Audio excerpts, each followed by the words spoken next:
Hello, welcome to the first episode of the In the Rye podcast with Curt Fletcher. I'm Curt Fletcher, and my first guest on the show is going to be a good friend of mine. Her name is Byrd, and she's hilarious, and she's very talented. So let's welcome Byrd to the show. Hello, Holly Ann Byrd. How How are you? I'm good. How are you? Good. I'm trying to see if I can find some kind of a background because Yeah, nobody wants to look at your shirts. everybody on 10 drink already, they feel like I'm doing my thing from my closet. That's what it looks like. Is that not your closet? It is. It's my closet. Oh. Well, a lot of great podcasts have started in closets. Well, it's actually just my bedroom, and our closet has no doors. So. Oh, yeah. You know. Looks good, though. Thanks. How do I add a background? I don't think you can, unless you pay for it. I think you have to pay extra. Yeah, so we're just stuck looking at your shirts. Okay, well. Yeah. I mean, maybe I could Photoshop something in when I edit the video. No, it's okay. No, it's not okay. I'll put like a horse race in the background or something like that. So it looks like you're at the horse races. Something fun. I don't know. Okay. That's, okay. Can you hear me okay? I can, yeah. Can you hear me? Yep. Good. Because I bought a new microphone just for this, so. Oh, yeah. So it's good that I can hear you. Yeah, it'd be terrible if you couldn't. Man, I keep looking at those shirts. Okay, so Byrd is my guest. Byrd, you're a good friend of mine. You've done a lot of cool things in your life. You're also one of the hosts of the 10 Drink Minimum podcast, which is pretty fantastic. How long have you been doing that? It will be 2 years in about a week, I think. Oh, wow. Cool. Yeah. Who have been some of your favorite guests on there besides me? Oh, man. The owner of the soccer team here in Albuquerque. That was cool. The New Mexico United. Amanda Michonne from Red Light Cameras. Oh, she's fantastic. She's super fun. We've had a lot of cool people on. We make our guests drink Melora. I don't know if you know what Melora is. I have no idea. It's the world's sounds like a medieval drink or something. No, it was developed by an alcoholic who couldn't taste anymore. So he made the world's worst alcohol. It tastes like burnt rubber bands. And I judge the quality of a guest on their reaction to taking a shot of Melora. Gross. Well, that sounds like fun. Yeah, I've never tried Melora. Where can you get it? Chicago. Okay. We have to have it like flown in. Holy shit. That's nuts. It's gross. It's so how many times have you had Melora? Now I've had it probably 7 or 8 times. Okay. And you're able to drink now? Yeah, I can drink a little bit now. So what exactly happened to you? You were in the hospital. I was. Are you comfortable talking about that? I'm comfortable talking about it. My gallbladder threw a temper tantrum. In the middle of COVID, I had to go to the emergency room because I thought I was dying. So. Probably because of all the Melora you've been drinking. Probably. It's Melora's fault that my gallbladder just gave up. Well, that's sad. Well, I'm glad you're okay. I am okay. And you're able to drink a little bit now. Yes. So yeah. You've been doing stand-up for a few years now. Yes. And do you like it? Do you think it's pretty fun? I love it. Okay. I love it most of the time. Yeah. I'm sure it's probably harder being a female comic. You probably have to deal with a lot more shit, I'd imagine. I mean, yeah. Being a female comic kind of sucks sometimes. Mm-hmm. But I give off a bitchy vibe, and I really think that has helped me. Oh, that's good. they leave me alone because I will kill you. Yeah. Plus you're badass, you know? Ah, thanks. Yeah. Yeah, so I'm glad you started doing comedy because we've been able to, go on the road a little bit, and that's been super fun. It has been. Like, do you have any cool, like, road stories? I know you haven't been on the road a whole lot, but do you have any cool stories that you'd like to share? Yeah, I have a couple. So let's see, where do I begin? When we went to Wyoming, I had only been doing comedy for, I don't know, 6 months or something, maybe longer. And I learned my greatest lesson because I used to only tell jokes about my divorce from my like blue collar ex-husband.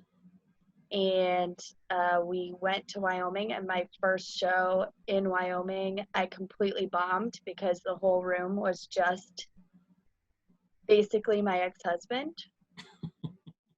And I know that doesn't sound like a cool road story, but it was, because then everybody felt bad for us, and me and you got really wasted. We sure did. And I remember the band that played that night there. I remember they wanted to kill themselves, or one of the guys made a motion where he was like, I thought that was pretty funny. Yeah, that's good. You know that you've done a good job when the band going on after you is just like, fuck, man. Yeah, it was a cool venue, but it wasn't a very good setup for comedy at all. No, because the band got to be on the stage. Yeah, and we were like on the dance floor or something like that, and like just, and the place was so huge, so everyone was so spread out and so far away. Yeah. So far away. And that same tour, I think we went to South Dakota, and I decided to tell my serial killer joke, which I tried to make that joke work. You sure did. For a good year. Yeah. Before I was like, okay, I'm done. I'm done with this joke. I hate when that happens, when you got a joke that you really like and it's just not hitting anywhere, you know? Yeah. I think that joke hit once, and it was because there was people who loved serial killers. It was just such a niche joke. Yeah. Yeah, I remember it. It was great. I thought it was great. That's one of those jokes where you can like pull it out again a couple years later and try it out, maybe reword it a little bit, and maybe it'll hit harder. Who knows? I had to kill it again. I tried. Oh, you did? Man. That's disappointing. It's sad.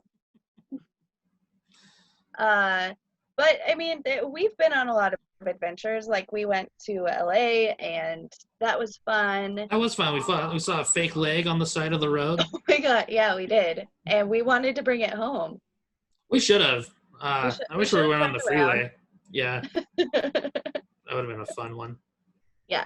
Like, I wonder if there was something in that leg. You know, I bet someone was smuggling drugs or something. Like cocaine. Yeah. Or, my theory is that somebody got in a fight with their wife on a road trip, and she just got tired of his shit and threw out his leg. I hope so. I hope so too. I hope we see it on Unsolved Mysteries or something one day. You know, I was like, we saw that leg. I didn't see the rest of him, but we saw his leg. Yeah, that was interesting. I also did the Trinidad Comedy Festival last year. Oh, cool. And that was fun. And I think that was just cool because I was surrounded by people I really respect, like Sam Talent and Chris Charpentier. Charpentier. Yeah. I don't know. I actually bought my favorite piece of merch from him a few years ago. Oh, really? He came here to Albuquerque with Dave Ross, and Dave Ross was sick, and it was the end of their tour, and they were running out of money or something, and so they were doing like buy our worst merch for whatever you'll give us. And man, he wasn't kidding how bad that merch was. It's a white t-shirt, just plain white, in the worst material I've ever felt on a t-shirt in my life. And it says, "I'm up to my neck in this shirt." And that's it. That's the merch. And I paid $20 for it. Oh, yeah. And I love it. I wear it as often as I can. Good. Chris is a good dude. I just bought a poster from him of a show we did not recently, but a few years back. And then Sam Tallent's got a new book out. Have you read it yet? I haven't read the book yet. Oh, it's so good. I need to. I was going to offer you, I can loan you my copy, but I'd rather you buy it so he makes money. Yeah, I will buy it from him. Cool. In Trinidad, Sam Talent walked into one of the shows I was doing while I was telling jokes, and that was the most nerve-wracking feeling in my life. Oh, yeah. But he laughed, so it was okay. Oh, good. Yeah, actually, I kind of remember him from, I think he was kind of just starting out in Denver when I lived up there the first time, like in 2009. And he was always like super funny. And then one night we were doing a show at this little burrito place, and he just did all crowd work because it was all just people coming in ordering burritos. So that was your crowd, where it was these people just in line ordering burritos and sitting and eating the burritos. So he was just riffing the whole time, and he just dominated. Like, it was just one of the funniest things I've ever seen in my life. And just from that point, like, he just like blew up, you know. It was amazing to see. Yeah, he's so funny, very talented, very smart, and he's a sweetheart too. Yeah, super nice guy. It was his birthday in Trinidad, so of course we had a birthday party for him. Nice. And that leads into one of my funniest comedy road moments. So we went to Sam Tallent's birthday party, because if you're at a comedy festival and Sam Tallent's birthday is happening, you're there. You're not gonna miss his birthday. Mm-hmm. And so Colorado, obviously, it's not the greatest place to eat random cookie crumbs that are left over. And Royal Wood was there, and I asked Royal, like, were those cookies good? And he said yes, and watches me eat like the remnants of edible cookies that somebody had made. They were delicious, by the way. And I had drank that night as well, and just I was drunk. I was drunk and high and confused, very confused. Did you perform after that, or did you perform before that? Okay. No. I performed before that. Because I have a similar story where I was supposed to do a show for Marijuana Radio in Denver back in like 2010, and I was sitting in the green room, and they had some snacks back there, so I started eating them, not realizing they're edibles. And about 30 minutes later, I was like sitting there just thinking like, I'm not gonna be able to perform because those are edibles. And I was just so fucked up, and I just like walked off. I didn't tell anyone I was leaving. Didn't tell anyone I wasn't gonna do the show. Oh no! And I just left. There's no way I was gonna be able to perform.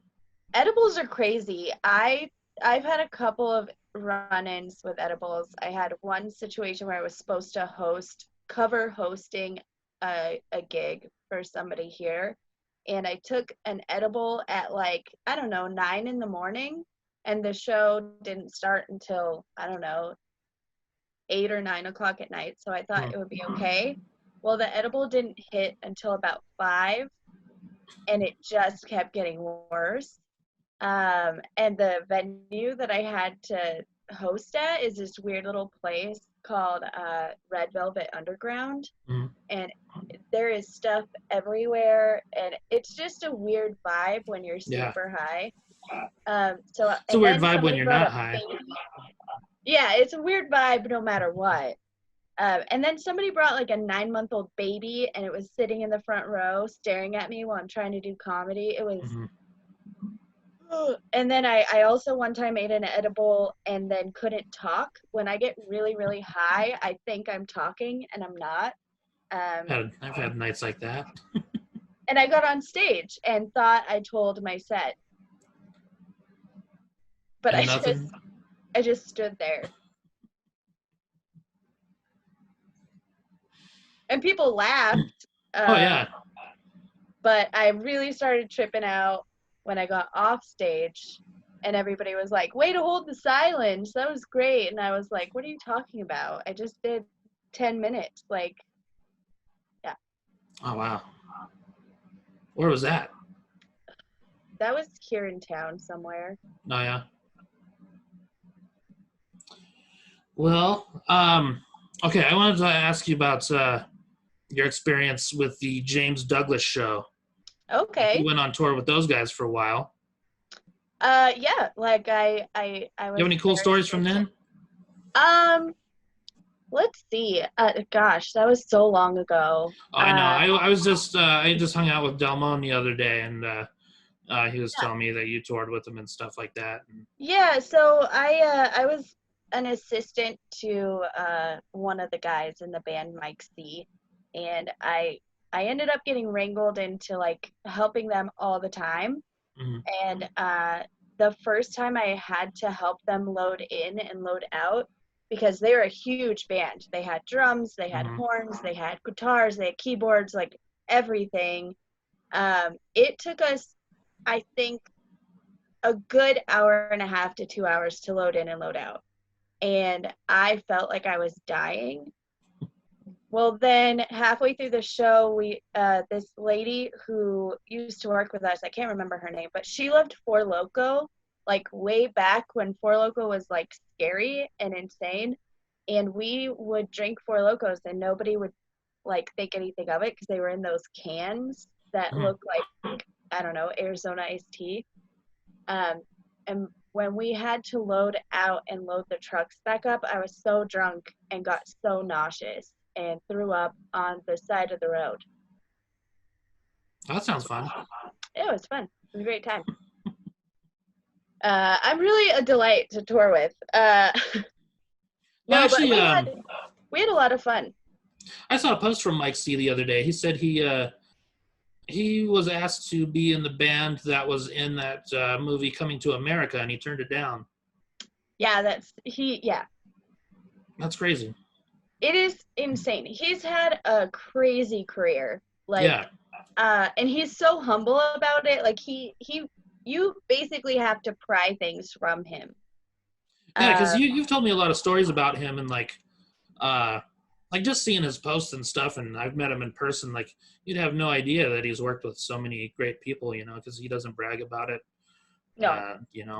I remember you told me a story about Katt Williams. You want to share that story at all, or no? Yes, can I? Yeah, absolutely. It's been enough years, I think. One night, Mike C was working late, and Katt Williams was here in town, and he had like run out of money, or he had like a legal run-in, or I don't know. He had, the night before he was supposed to do comedy, and he like showed up like an hour late, and then he like paced on the stage, and cops came in after him. It was like a whole thing. Samuel Jackson was the one who grabbed him off the stage. Yeah, that's very true. Samuel Jackson he's a delight, by the way. I got to meet him that day, actually. But so he was stuck here in Albuquerque for like days, and he had no money, and our recording studio was next door to Pepper's Barbecue. Sorry, my dog is growling. That was your stomach. Yeah, I'm starving. But he went into Pepper's Barbecue first and tried to get free barbecue from him, and Pepper was like, the owner was not having it. So his assistant had to like scrounge for money out of his Escalade, and then he brought in the barbecue to Mike, and then he was recording. He told Mike that he wanted to record a song, and he did. It was called Tupac Cat. And my favorite line from the song was like, Tupac Cat, duck, duck, fuck goose. Tupac Cat, and he meowed. And then he was so paranoid about people like sending stuff to TMZ and things like that. He made us promise that like nobody else is going to come in the recording studio. And Marco, I think, had been on an airplane, and he was part of JDS too. And he came back and like Katt lost it and guns were involved and like craziness. And then he came back to get his barbecue. Like the whole night was just unbelievable. And then I think Mike still has that recording of his Tupac Katt? Tupac Katt, yeah. I'd and I love to think hear he's it. just gonna save it for the like behind the music or, you know, or, you know, some interview years from now. But it was one of the weirdest things that ever happened to anyone ever. Like Katt Williams. Yeah. Needs to get his shit together. How tall is he? Very short. Was he shorter than you? I think we're about the same height, but he might be a little shorter than me. Wow. And I'm 5'1", so. Holy crap. He might be the same height. Like, yeah. He's just a disaster. I hope one day that Tupac Katt gets released. I hope so, too. I want it as a ringtone. Oh, that'd be great. That'd be so funny if you had it on a ringtone and, like, you're, like, just happen to be somewhere where Katt Williams is and your phone starts ringing. I feel like we would get sued. I don't know. He probably wouldn't even know what it was. He's He's probably been on so many drugs, he's like, yeah, that's a good song. Yeah, that was like before I knew anything about like comedy. Like obviously I've always been a comedy fan, but yeah, he was a disaster. He was just a disaster, and I couldn't imagine like, I don't know, having like a sold out like stadium show and just like show up an hour and a half late, having the cops chase you, and then have to have Samuel L. Jackson pull you off the stage. Yeah. Like, I don't know if that's like career goals or not. I don't think so. I remember one of my friends was actually at that show, the singer for Anesthesia. And yeah. I remember him texting me that night, and he's like, hey, you're not at the Katt Williams show, are you? I was like, no. He's like, man, I've been sitting here like an hour, and he still hasn't showed up. I was like, damn. And then I heard all the stories about it later on, of course.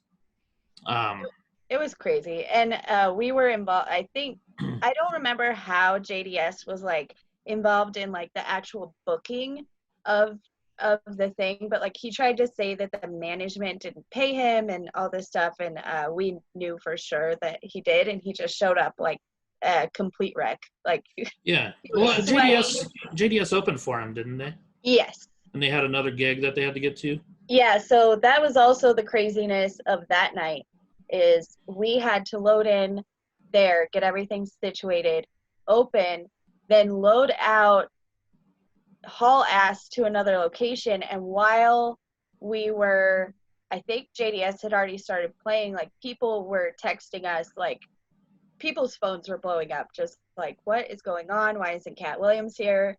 It was crazy. It was a crazy night. And then come to find out he had like some kind of like custody issue going on here in Albuquerque. I don't know. Oh, really? Yeah. That's crazy. That's cool though, because you and I actually met because of the JDS. We did. Because you were working on the after party. Yes. And they were the house band. I just found out that it was their show. Like they created the show. I didn't know that. Yeah. So I was actually at the meeting where not the idea had happened, but they had gotten Stephen Michael Quesada like involved, and that was crazy. It was literally like they had a good idea and let's make it happen. And it was a cool thing that went on for a little while. That was awesome. Yeah, that was one of my favorite things. Yeah. I used to love going to a bunch of the recordings and stuff and just hanging out. It was a cool show. I wish they would air some of those episodes. I know, we had some good ones. I think you can find them somewhere. I should know that. I found a couple of them, and I've got a couple clips of my own from the show. But that's where I met you and Sarah Kennedy and Nikki Mangin. And I would always bug everybody asking them about comedy. Yeah. And the JDS knew that like I wanted to do comedy, and everybody would just tell me like go do comedy. But I was too scared. So then I met you, and you ruined my life with comedy. You're welcome. Yeah, I remember meeting you because I was just outside going over my set, and then RJ and Mitte came out, and you came out, and like, so I was just chatting with you guys, and I don't know, it was cool. I remember you mentioned you wanted to do comedy, and then I think RJ said something about doing stand-up. I don't remember now. It's been a while. And I've had a lot of edibles that was like since then. 10 years ago? Was it 10 years ago? Holy shit. Yeah, that sounds right, though. 9 or 10. Pretty wild. The Wool Warehouse. Yeah, it was pretty cool. I got to see Bryan Cranston get his head shaved. Yeah, that was a cool episode. Yeah. That was fun being there for that. None of us on the crew knew he was going to do that. Really? That's awesome. So we thought he had just come with like this huge entourage, and we're like, what the hell? And he was very like secretive about what he was going to do, and like it just felt weird. And then when it was happening, the whole crew lost their mind. It was really cool. Yeah. I remember I was sitting up in the back for that one. That was cool. Were you there? You probably were when he did stand-up on the show? Yes. Oh, that was awesome. Because I remember I'd go to the tapings. Usually, like a friend of mine was doing stand-up on the show, and I remember looking at the call sheet and it said Lester Panabaker. Yeah. Just thinking to myself, like, who the fuck's Lester Panabaker? So I was asking people, I was like, who's Lester Panabaker? And I'm like, no idea. And so when he comes out, he's wearing the fake glasses and mustache and shit. And I was like, oh my God, it's Bryan Cranston. Because I saw him backstage. I saw what he was wearing besides the fake glasses and mustache. So I knew it was him right away. But it took the crowd a long time to figure out it was him. It did. Because they're just like, God, this comic is terrible. And then they realize it's Bryan Cranston. Like, oh shit. Yeah, that was great. One of my favorite guests from that show was Dean Norris, who played the brother-in-law cop. Yeah, Hank. He was so fun every time he came, but one time he set off the fire alarm in the Wool Warehouse, smoking pot up in the James Douglas show's dressing room. Steven told me about that. That's funny.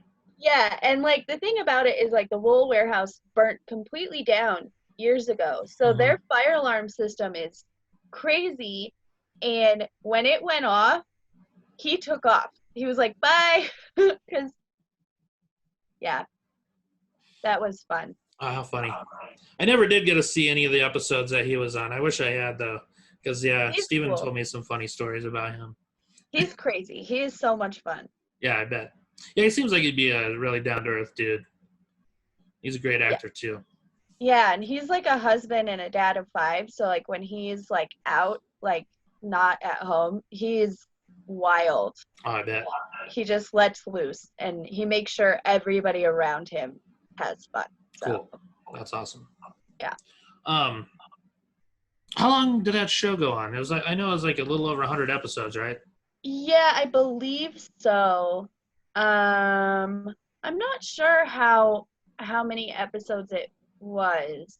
I think it was just over 100, if I remember right. So I remember going to the taping for the 100th episode, and I want to say it stopped shortly after that.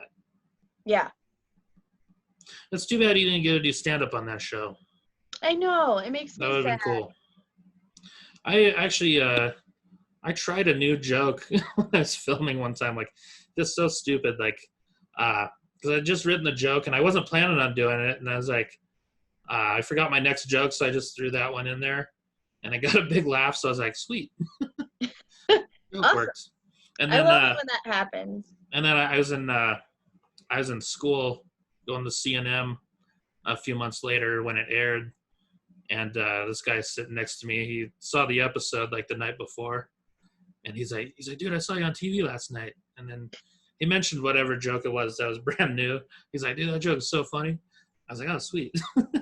That's the best thing that I think can happen is like, I love when I accidentally find a new way to tell a joke, because sometimes when I'm on stage, like if something comes to my mind, I'll just say it. And then sometimes that's the joke now, you know. I have tons of them that have changed like that. Yeah. What is your writing process like? Your writing process is way different than mine, because I do a lot of shorter jokes and one-liners and things like that, and then just add taglines to it later on. So what is your process like? How do you write? So I write about like my real life, and Yeah. a lot of times it's like catharsis. So sometimes I just think about like something that happened that's ridiculous, which happened a lot, especially in my childhood. And then I don't know, I just kind of like think of, for lack of a better way of putting it, like I think of things that traumatized me, and then I just kind of start talking about them. Mm-hmm. And sometimes I start talking about them to myself, just in my house. I look like a crazy person when I'm writing. And then, you know, the funny comes. That's all I know. But sometimes when I have writer's block, I'll sit down and do like 4 hours of deep writing exercises about, you know, whatever topic, and then hopefully the funny comes. That's cool. Have you like during this whole quarantine thing, have you been working harder, or have you gotten kind of lazy? That's interesting. I feel like I've been writing more because the pressure to come up with new stuff isn't really there, and it's made it easier to come up with new stuff, but I've definitely been less disciplined.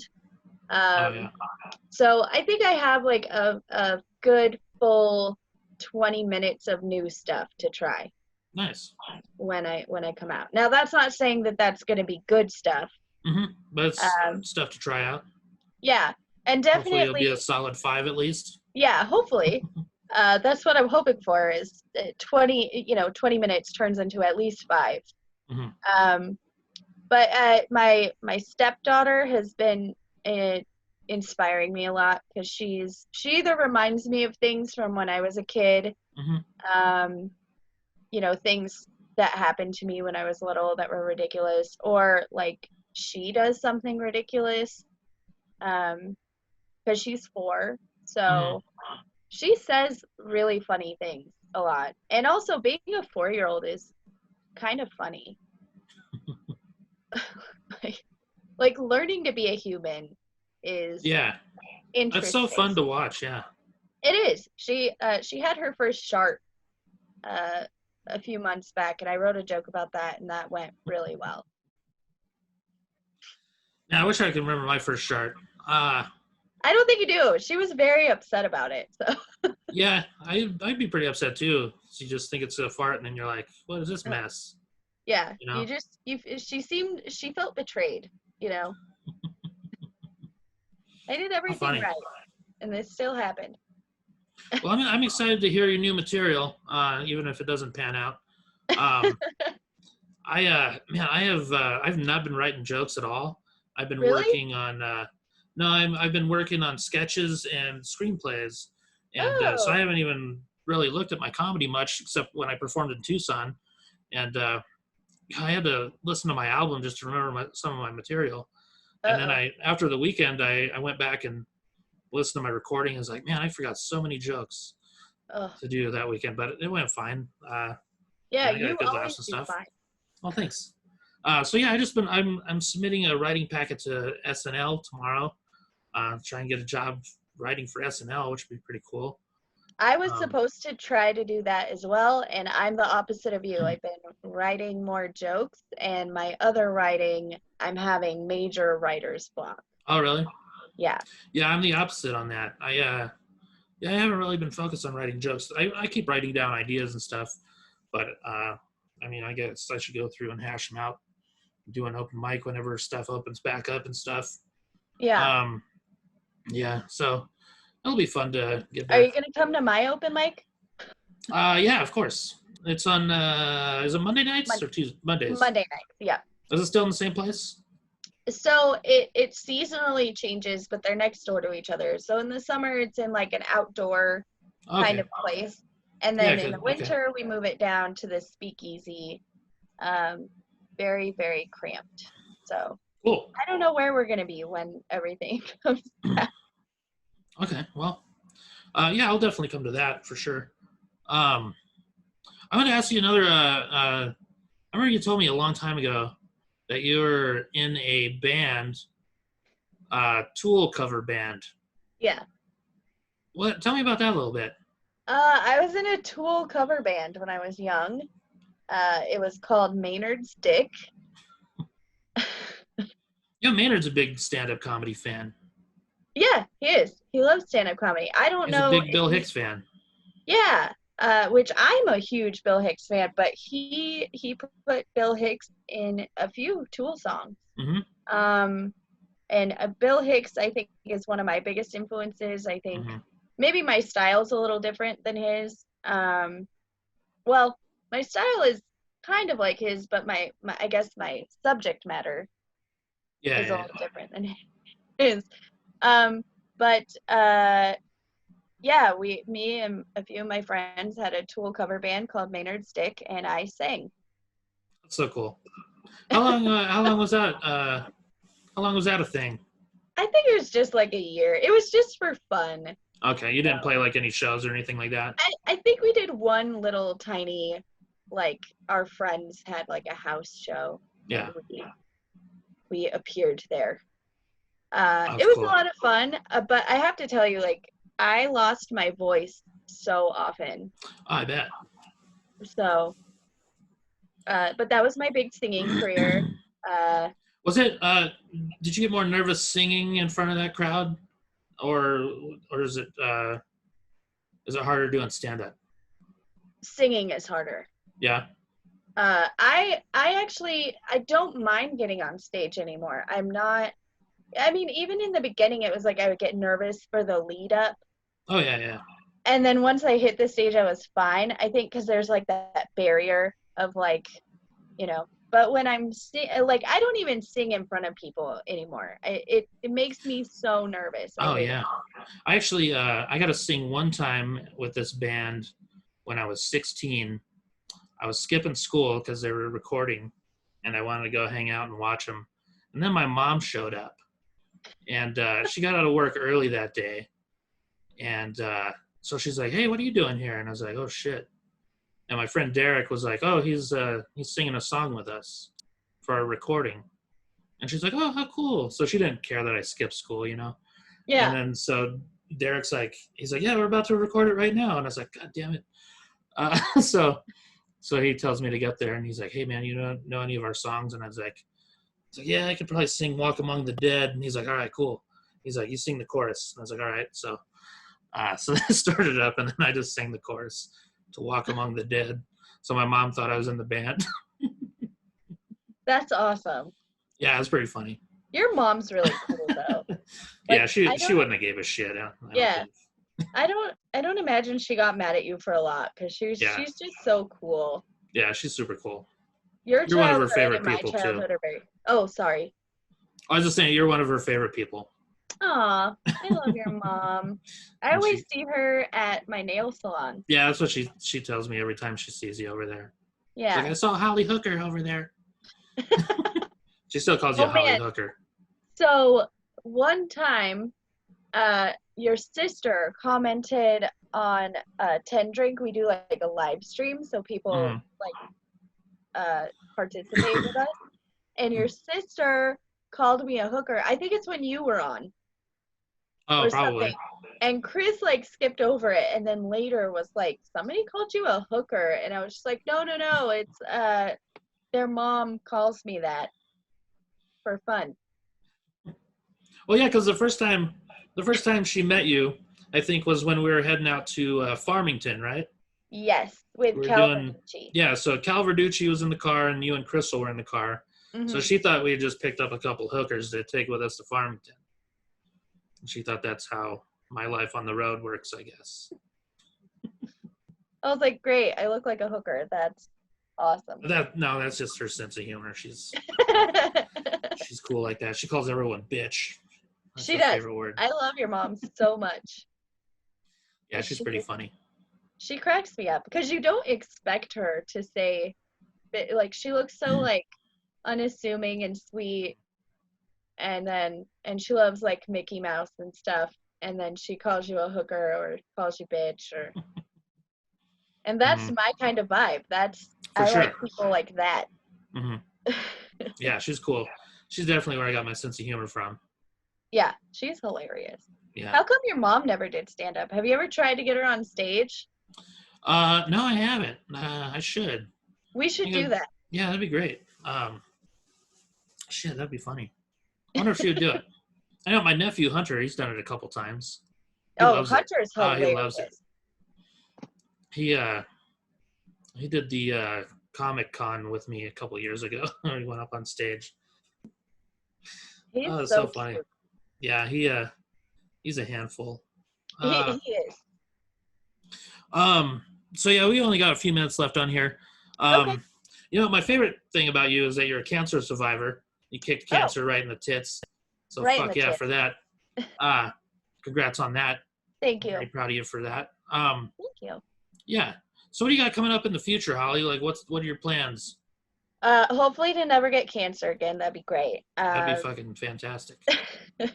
For right now, I'm focusing on taking care of my stepdaughter. Getting a door for your closet? Yeah, I need to get a door for this closet. It's crazy. Everybody's just seeing the mess that is my closet. I really just I want to come back from this COVID thing with solid material, and eventually I'd like to get on the road more. But that's hard when you have a family. So we'll see what happens. Yeah, no, it definitely is. Yeah. But I mean, you could do regional stuff too, like for sure, Yeah. And then, the scene here, it seems like it's growing a lot. Like I haven't been around for a couple years, but it seems like there's some really solid comics. And, Sarah Kennedy's back, which is great. And Smitty's back. And, there's some really good comics. Did Smitty make it back? Yeah, he made it back last week. I love Smitty. Yeah, he's awesome. Yeah, so, we've, there's a lot of new comics I haven't even seen yet. So. Loy Lee is, I think, my new favorite. I've heard about him, my mom actually asked if I knew who he was. Oh. Because she delivers mail, and someone on her route asked about him, because she knew that the person knew that I was a comedian and stuff. He said he knew Loy Lee or something like that. And I'd never heard of him, and then you actually messaged me, and now we're friends on Facebook, but I still haven't met him. Yeah, he's one of so I'm one of those people that's hard to make me laugh, which I think a lot of comics are that way. Like, it's hard to make us laugh because we see jokes all the time. And plus we're trying to guess what the punchline's gonna be. Yeah. I do that all the time. I'm like, I do that all the time. Where are they going with this? Yeah. And sometimes I'm highly disappointed. Yeah. Like, why is that where that joke went? And then I host an open mic, so I've also gotten to the point where I know everybody's set. Yeah. But Loy Lee is great. Josh Fournier is hilarious. Oh yeah. Zach Abeda is amazing. There's just so many cool different voices here. There's Cat Savage. We have some more girls, which makes me excited. Yeah, that's great. Yeah. I love our little scene here, but it is getting bigger. We just need more shows that are not run by jerks. Yeah, that'd be nice. Yeah, I'm hoping to find a cool venue that will let me do shows, doing showcases and stuff like that. Yeah. We should bring back Dancing in the Dark. That would be cool. I'd be totally down for that. It was fun. Remember when I made you a dunce cap? I do, and I remember when I wore all whites with the dunce cap, and that was a bad idea. That was a really bad idea. That's when we decided that we had to decorate the dunce caps. Yeah. Because walking in downtown Albuquerque wearing a white shirt and with a plain dunce cap is not a good look. Yeah, not at all. We're definitely not going to bring the dunce caps back. Yeah, that was a lot of work. No, not just that, but I feel like it's a lot of room for people to think we're not what we are, True that. We're just dumb. Well, shit. All right, we got to wrap this up. Is there anything you want to plug? Where can people follow you? So people can follow me on Instagram, TikTok, and Twitter at Byrd Comedy. TikTok? Yeah. Okay. I know. What do you do on TikTok? Do you do stuff on there? I mean, I have a few videos. Okay. I just, it's when I'm bored, I do it. Yeah, I can't help it. It's whatever. Royal hates it. He judges me really hard for it. So You should. I know. And then also you can follow my podcast, 10 Drinks Minimum. You can get our show anywhere podcasts are available. Please follow us on YouTube so that the trolls who harass us on there will stop. We just never focused on YouTube. Mm-hmm. And then we got harassed. But it's a long story. But if you follow us on YouTube, that'd be great. I follow you guys on YouTube. That's I watched your live podcast last night on YouTube. Oh, awesome! Yeah, we now we can communicate with YouTube people too when it's live, so that's awesome. Yeah, and if you tune in every Sunday at 6 p.m. Mountain Standard Time, you can actually make fun of us and interact with us, and that's a really cool thing that we are doing. And then also, my significant other and I started a podcast called Bad Advice Saves the World, and you can find that on Instagram to get more information. That's just Bad Advice Saves the World. Awesome. Well, thanks for being my first guest on this podcast. I just realized I'm not recording. I'm just kidding. I totally am. I honestly wouldn't have freaked out. Like, I've had that happen. So. Yeah. No, I tested it out ahead of time, so we're good to go. So thanks so much, Holly. You're awesome. Kurt. I love you so much. I love you so much. I'll see you around for sure. I'll see you around. All right. Take care. Okay. Love you. Bye. Bye.